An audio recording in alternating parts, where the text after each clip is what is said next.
셀트리온 헬스케어 이번 주 공매도 급증 이유는 수급 악화의 조짐인가, 모종의 수급 변화인가? 셀트리온 금요일 마이너스 1.08% 하락. 반면에 헬스케어는 보합선으로 마감이 되었고요. 제약은 마이너스 0.23% 하락세를 보였습니다. 목요일 양봉 이후 금요일날 다시 음봉을 보여주면서 셀트리온은 양봉, 음봉 이런 모습이 진행이 되고 있고요. 헬스케어는 금요일 막판에 낙폭을 좁히면서 아랫꼬리를 길게 단 음봉의 모습을 보여주었습니다. 제약도 아랫꼬리가 있는 음봉의 모습이 나타났죠. 그러나 세 종목 모두 거래량은 작은 상태잖아요. 따라서 소강 상태의 국면이라고 볼 수가 있는데요. 이러한 가운데서 이번 주 셀트리온과 셀트리온 헬스케어에 대해서 공매도가 또 급증하는 상황들이 나왔잖아요. 이런 것들이 과연 앞으로의 수급 구조에서 어떠한 변화의 신호탄인가, 그렇지 않으면 알 수 없는 뭔가가 있는 것인가, 이런 부분에 대해서 이야기를 해보기로 하겠습니다. 그 전에 셀트리온은 금요일 보도자료를 발표를 했죠. 유럽 유마티스 학회에서 렘시마 SG에 대한 홍보 학술 심포지엄이 열렸다, 이런 이야기인데요. 이와 관련된 내용은 목요일자 영상에서 제가 충분히 이미 미리 설명을 드린 바가 있습니다. 참고를 해보시기 바라고요. 이제 스케줄상으로 중요한 것은 미국에서 열리는 바이오 USA잖아요. 6월 2일부터 6일까지 현재 진행이 되고 있는 것이고요. 셀트리온 그룹은 여기에 참석을 했는데요. 어떠한 결과 이야기들이 나오는지 조금 더 두고 보자, 이런 말씀을 드리고요. 오늘은 먼저 수급에 대해서 말씀을 드리는데요. 업종 개념에서 헬스케어 업종에 대한 기관 투자가들과 외국인들의 상황을 먼저 살펴보기로 하겠습니다. 이 그림을 보시게 되면요, 빨간색이 기관들인데요. 2022년 1월 달을 0으로 기준으로 잡아서 쭉 상황들을 보시게 되면요, 22년 6월을 중심으로 해서 매수 전환이 기관들은 되는 상태였고요. 23년 1월 들어서부터 가파르게 기관들의 누적 순매수는 늘어나고 있는 상황이다, 이렇게 볼 수 있는 것이고요.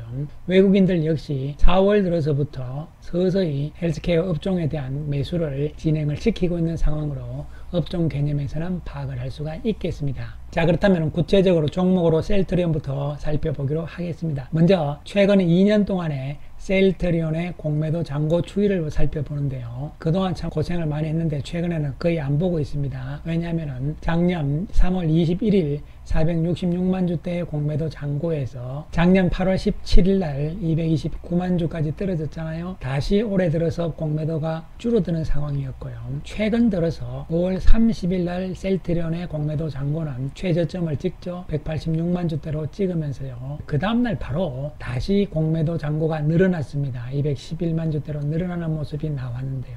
이 그림에서 우리가 봐야 되는 것은 첫 번째로 장기적으로 비정상적인 공매도의 개념은 이젠 다 사라진 것이다. 이제부터는 정상적인 어떤 수급에 의한 공매도, 이런 개념으로 접근을 하자, 이런 말씀을 드리고요. 이러한 가운데서 최근 1개월 동안의 공매도량의 추이입니다. 이것은 잔고가 아니고요. 지난 5월 4일날 약간 많았긴 합니다만, 그러나 전반적으로 잠잠한 공매도 상황에서 갑작스럽게 5월 31일날 16만 8천 주대의 공매도 거래량이 확 늘어나는 모습이 나왔잖아요. 그렇다면 갑자기 늘어났기 때문에 뭔 일이냐, 이렇게 보는데요. 물론 MSCI와 관련된 부분도 있긴 합니다만요. 중요한 것은 그 이후 상황을 보는 것이 중요한데요. 그 다음 날인 6월 1일 날은 공매도 거래량이 다시 줄어들잖아요. 14,000주대로. 그리고 금요일 날은 다시 좀 24,000주대로 늘어나는데, 그리고 셀트리온 헬스케어를 살펴보게 되면 역시 같은 맥락이잖아요. 최근 2년 동안의 공매도 잔고 추이를 살펴보시게 되면 21년 12월 7일 날 296만 주대의 고점을 찍었고요. 그 다음에 쭉 공매도가 감소세를 보이면서 작년 11월 11일 날 103만 주대였고요. 5월 24일 날 57만 8천 주로 공매도 잔고가 줄어든 상황이었죠. 그 이후에 5월 31일 날은 111만 5천 주대로 다시 갑작스럽게 늘어나는 모습이 나옵니다. 헬스케어 역시 조금 땡겨서 1개월 동안에 공매도 거래량 추이를 살펴보시게 되면요, 특별한 부분들은 없었는데요. 갑자기 5월 31일 날 53만 2천 주의 공매도 거래가 일어났다는 것이죠. 그 이후에 2만 2천 주, 6만 2천 주에서 금요일 날 다시 또 늘어나는 모습이 나오거든요. 따라서 1년 이상 조용했던 공매도가 갑작스럽게 지금 늘어난다. 이것도 무슨 일이냐, 이렇게 되겠잖아요. 이런 부분을 살펴보기 위해서는 최근에 외국인들과 기관들의 동향을 함께 살펴보면서 이야기를 해보기로 하겠습니다. 자, 그래서 최근 갑작스럽게 공매도가 늘어났다 이런 이야기잖아요. 그동안 우리가 장기적으로 이 공매도 때문에 고생을 많이 했잖아요. 그러다가 그리고 최근 또 1년 동안은 잠잠했단 말이죠. 그래서 공매도의 공포에서 벗어났다 뭐 이렇게 됐는데요. 갑자기 또 최근에 들어서 공매도가 늘어난다. 이게 또 뭐냐 이렇게 되잖아요. 자, 이런 부분을 알아보기 위해서는 공매도 추이와 더불어서 외국인과 기관들의 매매 동향도 함께 살펴보는 것이 중요한 것이죠. 자, 그래서 올해 1월달부터 시작을 해서 6월 2일 금요일까지 외국인들하고 기관들은요, 셀트리온에 대해서는 외국인들은 816억의 매도입니다. 하지만 헬스케어는 824억의 매수 우위였잖아요. 기관들은 셀트리온은 2398억의 매수 우위였고 또한 헬스케어는 828억의 매수 우위였단 말이죠. 따라서 연초부터 지난 6월 2일 금요일까지 봤을 때는요, 장기적인 측면에서 셀트리온은 외국인들은 좀 팔고 있는 상황이었고 장기적으로, 반면에 헬스케어는 계속적인 매수였다는 것이죠. 그리고 기관들은 셀트리온에 대해서 올해 들어서 갑작스럽게 매수 규모가 늘어나는 이러한 상황들이 나타나고 있는 것이죠. 그럼 이것은 기간을 조금 더 좁혀서 보시게 되면요, 한 달 동안이죠. 5월 2일부터 6월 2일까지 외국인들과 기관들을 보시면요, 한 달 동안 외국인들은 셀트리온은 668억의 매수 우위입니다. 즉 1월달부터 6월 2일까지 전체적으로는 매도였지만 최근 한 달 동안, 최근 들어서는 셀트리온을 외국인들이 산다는 이야기가 되는 것이죠. 668억요. 그 다음에 기관들은 1월부터 계속 사지만 최근 한 달 동안도 계속 사고 있는 것이죠. 862억의 매수 우위를 보이고 있는 것이고요. 헬스케어 역시 최근 한 달 동안 외국인 모두 매수 우위를 보여주고 있는 상황이죠. 따라서 이것을 우리가 공매도와 연결을 시켜서 봤을 때는요, 장기적인 추세적인 측면에서는 수급 구조는요, 큰 변화가 없는 것이죠. 특별하게 문제가 있는 것은 아니고 오히려 최근 한 달 동안 들어서 셀트리온의 외국인들 매수 반전이 더욱더 눈에 들어온다, 이런 측면으로 접근이 될 수가 있는 것이잖아요. 따라서 긴 시각으로 중장기적인 측면에서는 수급은 오히려 긍정적이죠. 특히 기관들 그리고 외국인들도 매수 쪽으로 나오고 있는 상황이고요. 그런데 문제는 이제 단기적인 상황이잖아요. 이번 일주일 동안 살펴보시게 되면요, 외국인들은 셀트리온을 102억의 매도 우위입니다. 그리고 기관들도 147억의 매도 우위를 보인 상황이죠. 반면에 헬스케어는 외국인들은 34억의 매수 우위, 기관들은 233억의 매수 우위잖아요. 그러니까 짧게 단기적으로 이번 일주일을 봤을 때는 또 조금 상황이 변하고 있다는 것이죠. 셀트리온은 외국인들과 기관들이 매도를 하고 있는 상황이, 그리고 헬스케어는 외국인들은 소폭 매수지만 기관들의 매수는 이어지고 있는 상황이죠. 두 종목이 수급이 조금 달라지고 있는 상황이잖아요. 따라서 이번 주 상황에서는 외국인들의 매도, 이런 부분들은 결론적으로 공매도가 가세를 했다고 볼 수가 있는 것이죠. 자, 그렇다면 이 부분을 어떻게 결론을 내릴 것인가? 사실 여러분, 수급적인 측면에서의 수급 주체들의 움직임을 우리가 정확하게 알 수는 없습니다. 나와 있는 이 데이터 가지고 추정을 할 수밖에 없는 것이죠.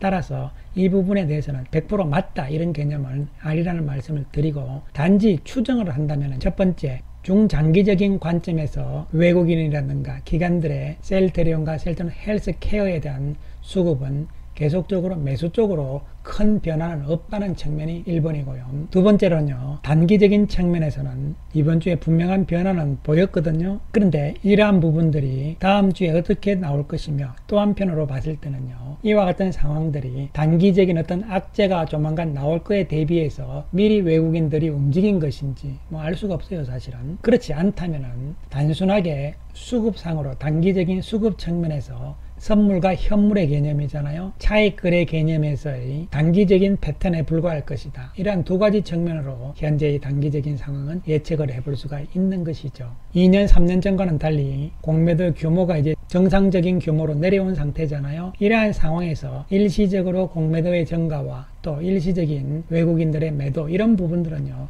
단기적인 차익거래 형태가 될 가능성이 높다는 것이죠. 펀더멘탈 측면에서 특별한 변화가 없다는 가정 하에서죠. 그렇기 때문에 수급적인 측면에서 우리가 앞으로 봐야 되는 것은, 과연 만약에 단기적인 악재가 나온다고 가정을 한다면요, 물론 안 나올 수도 있는 것이고요, 만약에 나온다면 이 악재가 실적과 어떤 연관성이 있을 것인가, 즉 실적에 직접적인 영향을 미치는 이러한 재료라면 수급이 악화되면서 주가도 안 좋은 상황으로 이어질 수밖에 없는 것이잖아요. 그러나 이 악재 재료가 직접적으로 실적과 무관한 재료, 예를 들어서 오너리스크라든가 뭐 이런 부분들은 일시적인 현상이거든요. 그렇다면 긍정적인 관점, 이러한 측면에서 앞으로의 상황과 수급을 살펴볼 필요성이 있다는 말씀을 드리겠습니다. 따라서 이번 일주일 동안의 주가 움직임이 오르락내리락 하면서 좀 혼란스러운 모습이 나오긴 했습니다만요. 공매도가 증가하고 이러한 상황이 나오면서 거래가 크게 늘어나고 이런 상황들이 아니라는 것이죠. 그렇기 때문에 단기적인 차익거래 형태 가능성 쪽에 조금 더 무게비중을 실을 수 있다는 말씀을 드리고요. 특별한 악재가 아니라면요. 여전히 실적적인 측면에서 우리가 램시마 SC와 그리고 유플라이마 이런 측면에서 접근을 해야 되는 것이고요. 또한 분기별로 보더라도 앞으로 영업이익 측면에서 셀트리온과 셀트리온 헬스케어는요, 턴어라운드로 지금 가고 있는 과정이기 때문에 실적에 어떤 훼손이 될 수 있는 악재가 아니라면요, 여전히 긍정적으로 판단을 해야 되는 것이고요.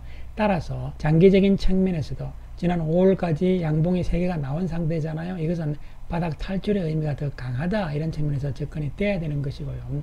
6월 초에는 조정의 과정이 나올 수가 있겠지만 결론적으로는 직전 고점을 다시 도전하는 이러한 상황이 전개될 수 있을 것으로 예상을 해볼 수가 있겠습니다. 감사합니다.